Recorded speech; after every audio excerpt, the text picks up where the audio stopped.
You're listening to Switched On Australia, the podcast that tracks the opportunities and challenges of electrifying everything, everywhere. Switched On is brought to you by the publishers of Renew Economy, Australia's best informed, most read website focusing on the green energy transition, and is supported by Boundless Earth. Boundless Earth uses philanthropy, investment and direct advocacy to help Australia become a global force in a decarbonised world.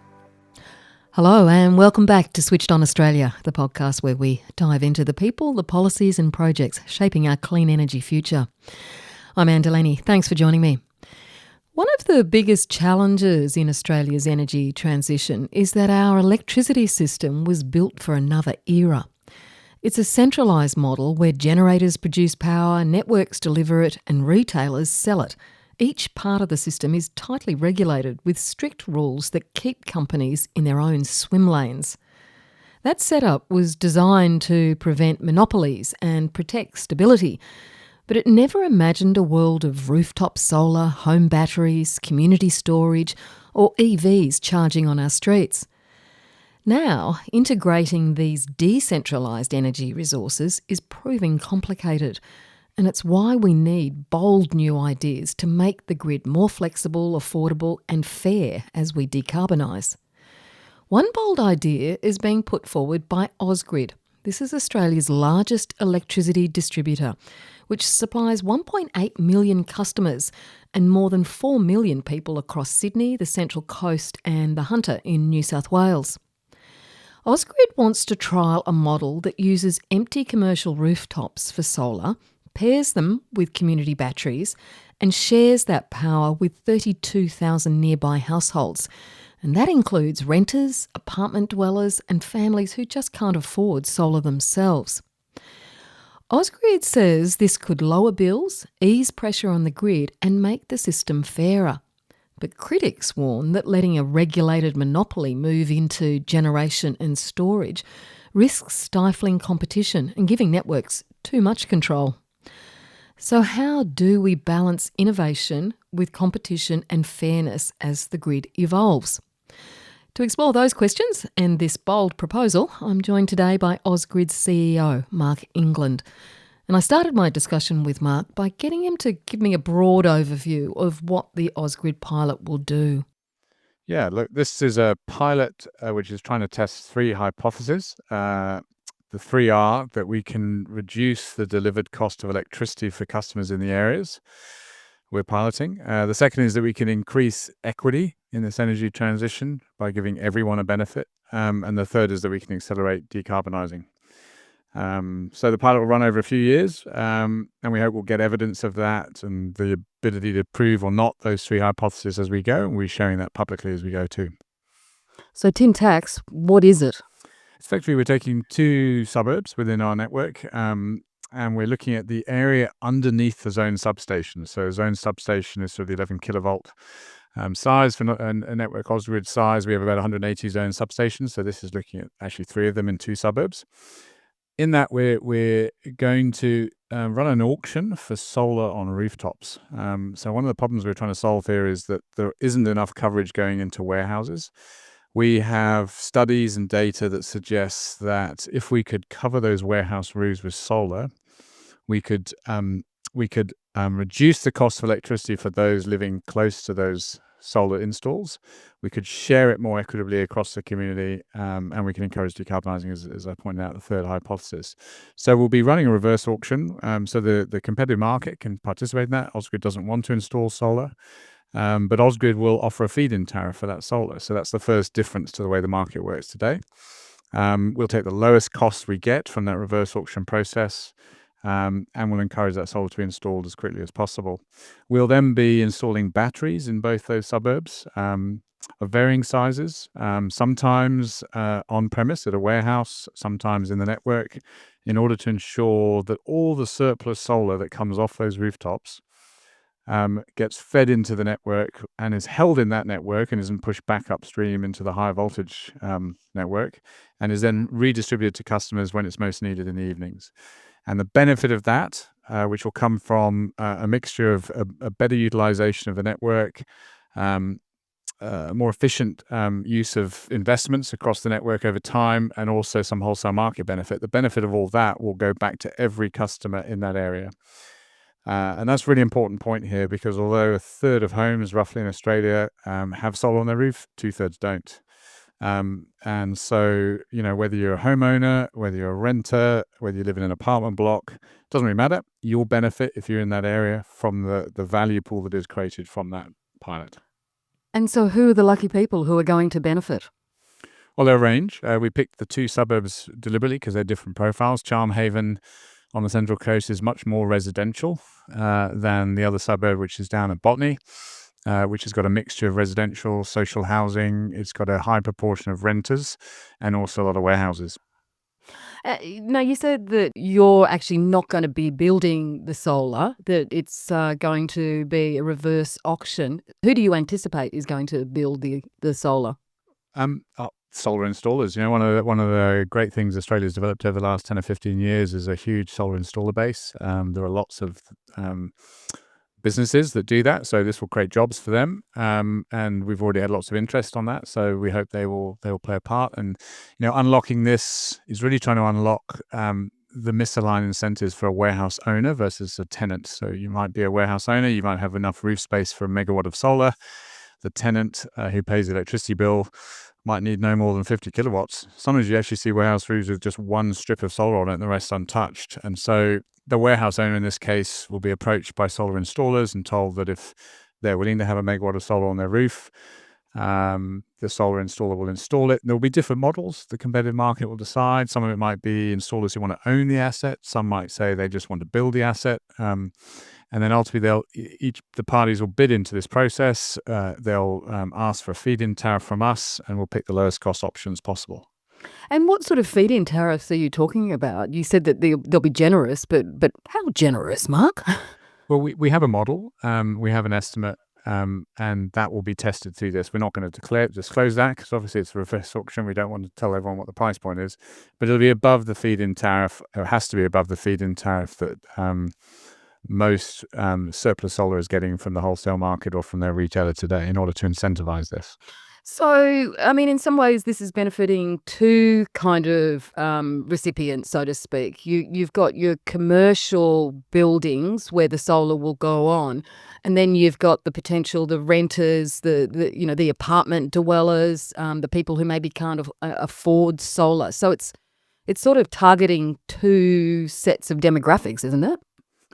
Yeah, you could break it down even further than that. But I mean, one of the things about regulated monopolies like Ausgrid is we serve everyone in our communities. We don't just decide who we serve everyone. So our infrastructure is there for the benefit of everyone. And so it doesn't really matter what your profile is. You could be a renter, you could be an apartment owner or even an apartment renter. You won't have to do anything here. You'll just receive a discount on your bill as a result of the value created in your community. And what sort of discounts do you anticipate? So our modelling says it could be $200 on average. Lots of assumptions in that, and that's what will be tested through the pilot. That's what we put forward to the AR. So imagine roughly $200 off a typical bill on an annual basis. Now, you said that the pilot is going to unlock challenges in the existing market. Can you explain specifically what those challenges are? Yeah, well, I think they are that we're not getting solar coverage where it could be most beneficial. So, I mentioned the study that's been done by the University of New South Wales and the Photovoltaic Institute. They estimate that in Ausgrid's network alone, they've done it for the whole country, but in Ausgrid's network alone, there's enough untapped roof space to supply the whole of Ausgrid's annual demand if the power could just be produced and then distributed to the right times of day. So imagine a future where most of the demand, we reckon in some suburbs it could be 100%, but let's say 80 to 85% of the demand for residential and small and medium enterprises was met locally.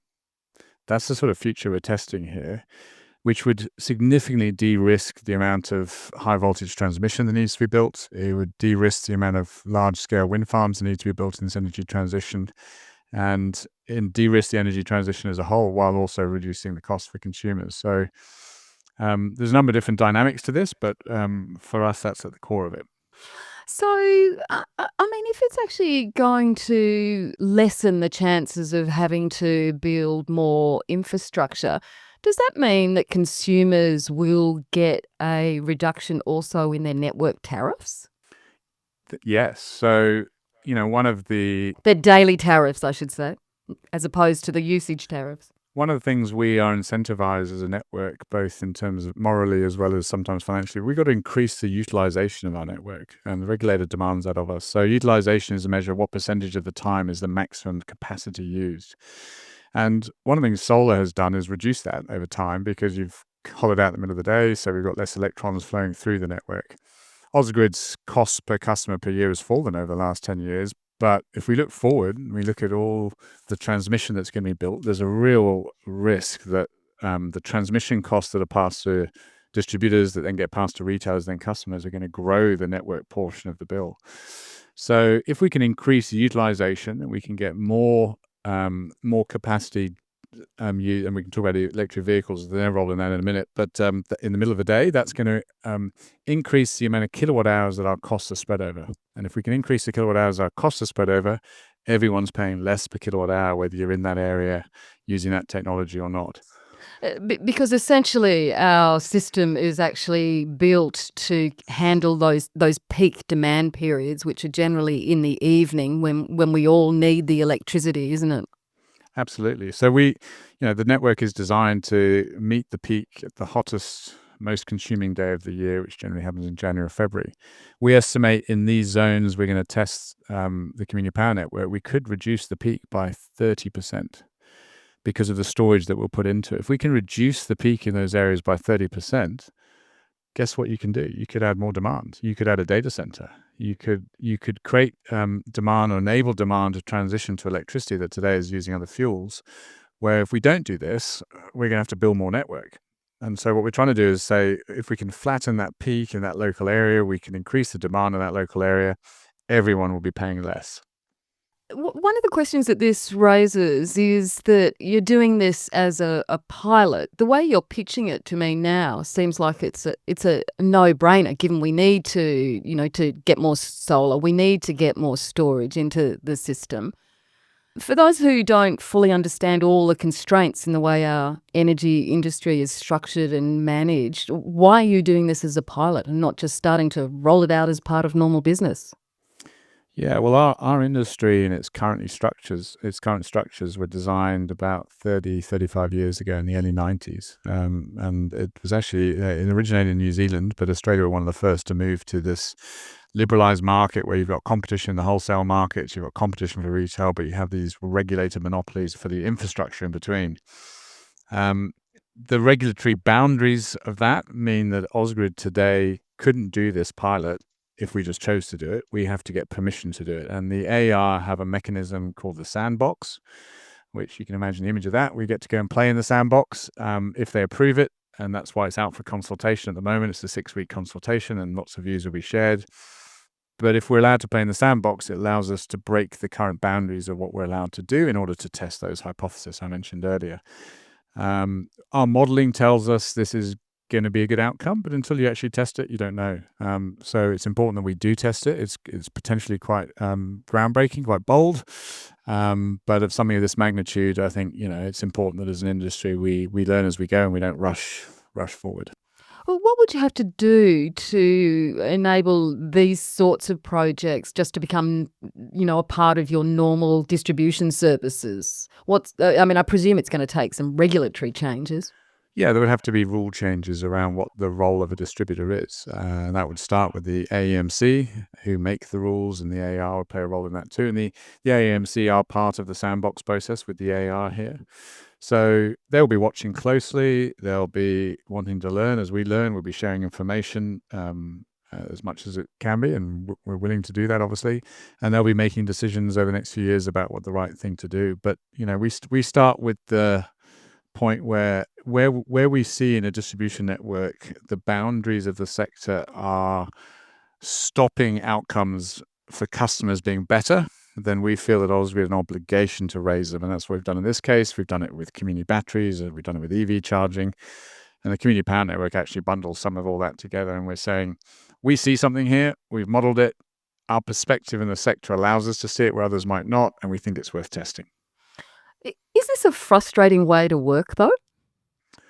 Oh, I mean, I've spent most of my career in competitive markets. So I'm only 2.5 years into networks. I've spent most of my time in wholesale and retail, and it is in a way, but at the same time, it's important. Like, regulated the regulatory model for regulated monopolies is really important. I think I want to just, for a moment, draw a distinction between monopolistic behavior, which often we get accused of, I think, in our sector, and monopolies, which are regulated. If you look at the definition of monopolistic, it's having pricing power. And in this well-regulated infrastructure part of our sector, we don't have pricing power. The regulator determines our returns, and our pricing structures and our tariffs are all signed off by the regulator. So we have huge oversight.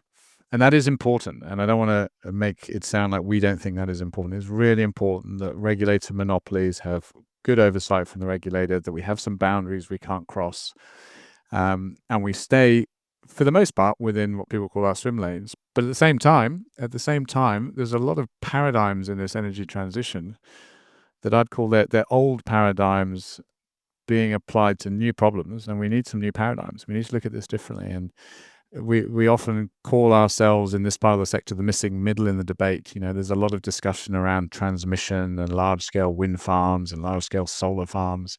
At the other end of the spectrum, there's also a lot of discussion around CER, community energy resources, things in homes that will be controlled and flexible, and electric vehicles.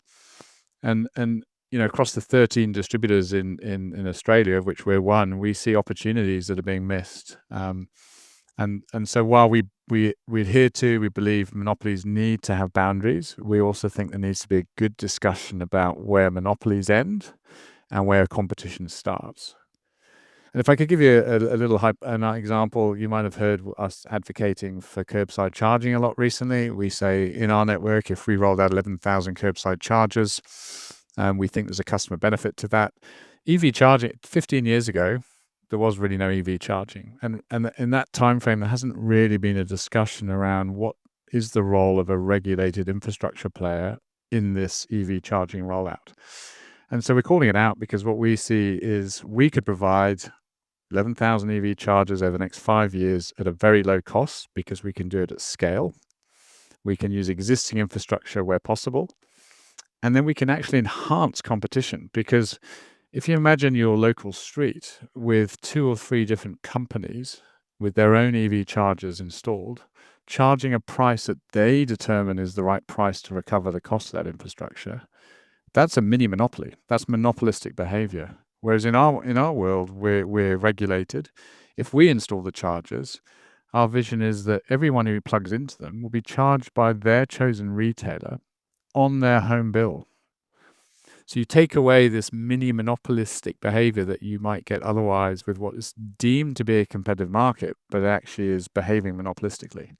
So I use that as an example because we're pushing this one quite hard, because we see a better outcome for consumers if distributors were allowed to do just a little bit more on the infrastructure side and create a ubiquitous network that still enables competition, but just a different type of competition, and we think better competition.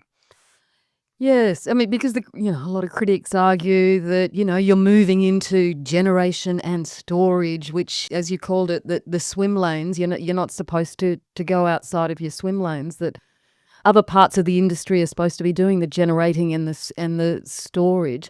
Is this just a territorial battle that is going on? Because my fear is that it's these territorial battles that don't actually benefit the consumer. Yeah, we try and hold ourselves to a high standard. I would say that, but I do really feel at Ausgrid, the ideas we're putting forward, we believe, are better outcomes for customers, and we're happy to have that debate. And if others have evidence that anything we're suggesting isn't, then we're happy to talk about it. And we're not saying, we're just trying to do the right thing. There's a lot of good people in Ausgrid, and a lot of people trying to do the right thing, a lot of people struggling with this. And if you take your swim lane analogy, I'd probably say, this is not a 50-meter race across a pool. This is an ocean race. And sometimes the quickest way to the finish might mean you have to not go in a straight line, and we need to think through the currents, the tides, the winds, the sea life that might get in the way. And so I think as an industry as a whole, we've got to have these debates, and not just be sort of handcuffed by thinking that came in 30 years ago. Yes. But what it seems to require, though, is a big shakedown of the industry. And, we've got this national review going on of the national energy market. Are you hopeful that that is actually going to bring about the changes that we need to have these more creative solutions to drive us through the energy transition? I think it's a necessary review. I think it's mainly focused on the wholesale market. Our part of the industry or part of the sector is around the edges of it. There are some recommendations in there that we're looking at, including things that support Project Edith and dynamic tariffs and so on that we see a future for too. But really, we're on the edges of it. So I don't see the Nelson Review addressing most of what I'm talking about here. But it's still important and necessary, and we have to have these debates. It's not going to be straightforward, this transition, and so I think we need ideas and paradigms that may change things, but it should always be done with the clear lens that it's got to be better for customers. And just a point, you mentioned batteries earlier. We as a network, we're not trading batteries in the wholesale market, but we are allowing batteries to be installed in our network. We do have an unregulated business that could trade batteries in the market, but our community batteries, we launched our biggest yet, a 5 megawatt one at Kurrumbong yesterday. That's tolled to Origin. So Origin buy the capacity and then Origin trade it in the wholesale market. And it's a good example. I use EV charging. It's a good example of how you can break the boundaries of the sector by collaborating with each other as well. And in that one, there's 3 value pools to battery. There's the network benefits of avoided investment in peaks. There's the wholesale market benefits that an Origin might get from trading it. And then there's the customer benefits. And our model there of energy storage as a service is a really good bellwether for, I think, where this may go in the community power network. That energy storage as a service basically gives every customer who is physically connected to that community battery a discount off their electricity bill if they sign up through their retailer, not through Ausgrid, because the surplus power is being stored locally. It's not using the whole of the network. If we didn't do that, if we didn't put that community battery in, surplus solar off a rooftop in that Kurrumbong area could end up upstream in the network, up in the transmission grid. And then it might have to come all the way back in the evening. And so what we're trying to do here is say, well, let's keep it local. Let's use the technology that exists. Let's try and create frameworks with other industry partners to get a better outcome for customers, but also a longer term, lower cost transition. That's our mandate. And I think everyone in the sector would say the same, but the challenge is how do we ensure we don't just look at our own swim lanes and blinker our thinking? Can I just go back to a point that you made before? You mentioned that, you want to try and smooth out the peaks to avoid future network upgrades. Is it possible to quantify the potential capital expenditure avoided if things like these pilots work as intended? That's one of the things we'll be doing with the data we get from the pilot. We've made some estimates in our modeling, and I said, in those areas we think we'll reduce the peaks by 30%. That's not capital expenditure avoided because the capital was already spent years ago. What it means is we can take on more demand without future investment. So it's future capital investment avoided, but it's not a reduction in capital today. But you look ahead, you look at data centers, EVs, industrial companies moving to electricity. The demand growth is going to be material over time, and so anything we can do to reduce peaks, maximize utilization, be more efficient, the lower cost that transition will be. And I should say fourth, as I've been saying, keep it local. Minimize the amount the network needs to be used if there's a localized source of supply to meet that demand. Another way of keeping it local is peer-to-peer trading, where I sell my excess solar to my neighbour or my family down the road or something.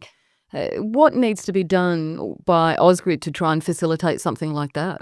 I mean, that is effectively what the community power network is, but it's peer-to-peer without anyone having to do anything. I think, we love the idea that everyone's going to be sitting in their homes, trading their own surplus solar, turning their batteries on and off, and charging their EVs when they choose to. And most consumers don't want to know. They spend 7 minutes a year on their electricity. Maybe it's a bit more than it used to be. Most consumers' electricity just want the lights to turn on and the EV to charge when it can, and they want the lowest cost possible. So I think as a sector, we have an obligation to try and do that for them. And in many ways, that's what the Community Power Network is trying to do. In terms of what else you want the government to do or the regulator, the energy regulator to do to enable, a fast and creative energy transition, what would you list at top of the list? I think there's there's a long list, but this is one of them. Allow us to try new things with an open mind. We acknowledge we could be sitting here in 2 or 3 years' time going, some of our hypotheses weren't correct, and that should be okay, because if you don't try, you don't know. So let us try new things. We need to make sure distributors are not seen as this thing you've got to box in, constrain, or handcuff, or whatever metaphor you use, so they can't play a role to reduce the cost of energy transition. I think there are some paradigms out there that we should be kept in a box. And we're 2.5 years into this role, having spent most of my career outside of networks, I'm astounded at the opportunities that are just being missed because we're constraining the distribution networks. That's my missing middle point. We'd like more waivers for community batteries. We think the community battery, and we need a waiver, so we can't do a community battery without a waiver from the Australian Energy Regulator. So far, our batteries have been class waivers through schemes that have come through ARENA. And we think, as long as we're playing fair, that we can demonstrate that we're reducing network costs, that we're doing the right thing by customers, the AER should take a bit more of a risk on us and not be too conservative. Because don't forget, there's huge oversight over us regulated monopolies in a positive way. It's good, but there's not much we can do without people knowing what we've done and how it's worked. Do you think that there's enough innovation in the retail sector, though? Oh, I think retailers are trying their hardest. I was at AGL 10 years ago before I went to New Zealand, and I remember back then many of things we were talking about then are being done now by the large generator retailers, and they're trying to build relationships with customers that go beyond the virtual electricity bill more to the physical hardware in the homes. They're setting up virtual power plants and so on. So trying. I think there's this tension between the vertical in the sector and the horizontal, and we're the horizontal. And I think, the retail model is a little bit challenged at the moment, but they're doing their best. And, I think that's important. That's very generous of you, I think, Mark. Well, look, this is a complex and challenging transition, and I think every part of the sector is playing its role to the best of its ability. I think that the real pressure is on the regulatory bodies, who need to see beyond the swim lanes to see what's the best outcome, using that swim lane analogy again. I think we're all looking at our own bit, and here Ausgrid's trying to look beyond its own swim lane. But everyone is trying to optimize their role in the sector as we transition, given what they have as tools today. And I think the real pressure is on the politicians and the policymakers and the regulators to think more broadly about how we do this in the interest of all consumers. I mean, I've said before, what's happening today is a bit like a fiber optic broadband that only benefits wealthy homeowners. We're subsidizing batteries. So if a $14,000 battery, Tesla Powerwall 3, you get a $4,000 subsidy if you've got $10,000 spare. Well, not many people do.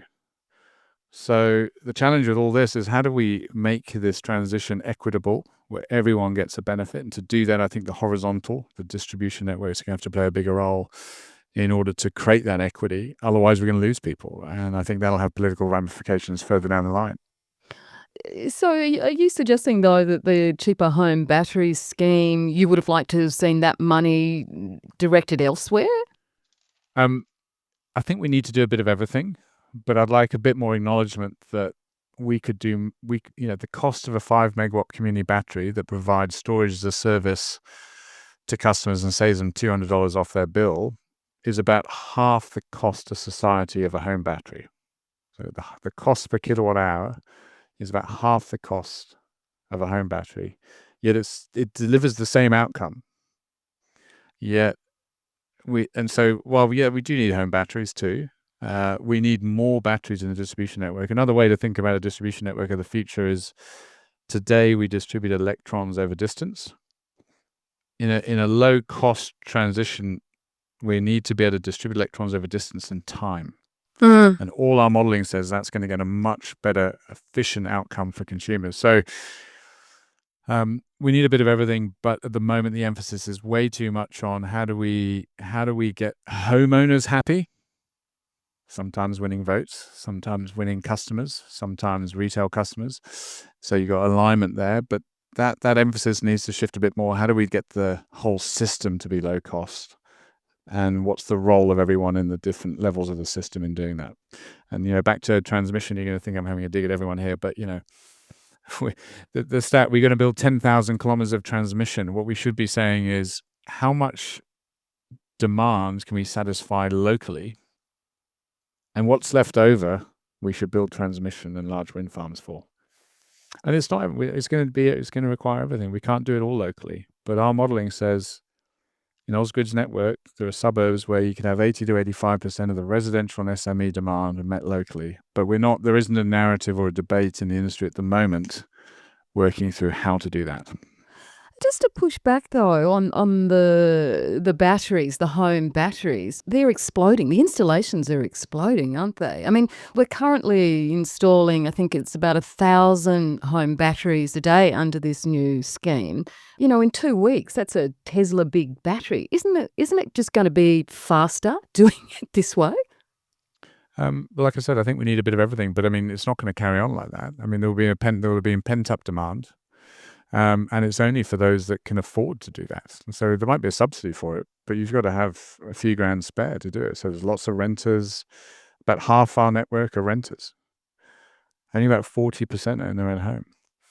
There's people living in apartment blocks. There's people living in social housing. They can't put a battery in. So it is a transition that is moving, but it's moving in favor of those that can most afford it. And I guess as a regulated monopoly where we exist for the benefit of everyone, we think there's other answers too that need to be considered more deeply. One of the issues, though, is that people are embracing solar. We've got 4 million solar arrays on roofs at the moment. That's a third of us. And I totally take your point that people who are renting, there's a very small percentage of solar on roofs. People are going to embrace the home batteries as well. And part of that is because of the independence that it brings for householders, for consumers, because that's generally how a lot of householders and consumers think, isn't it? And what has developed over the years is this distrust of the energy industry, which amplifies why people want to do it themselves, go it their own way. Yeah, and I think that is a real emotion. I used to do it when I used to stand up in front of an audience. I'd say, how many people here grow their own vegetables? And it'd be about 20 to 25% of people put their hand up. And I go, why'd you grow your own vegetables? And they'd say, because they taste better. But they're not cheaper. They just taste better. So there's that. It's the same thing with solar. There are lots of people who want to put solar. It's great. But there's 2/3 of the population don't have solar on their roof. Why not? We should be talking about that. Yeah. Marc England, best of luck with the pilot, and thank you so much for joining the Switched On podcast. Thank you for your time. And Marc England is the CEO of Ausgrid. Ausgrid's proposed pilot is now with the Australian Energy Regulator, which has opened it up for public consultation. So if you'd like to have your say or attend a workshop on the trial, check out energyinnovationtoolkit.gov.au. That's it for this week. Next time I'll bring you a live conversation I recorded at an event with Saul Griffith on the Gold Coast recently. I'm Anne Delaney. Thanks for listening, and I'll see you then.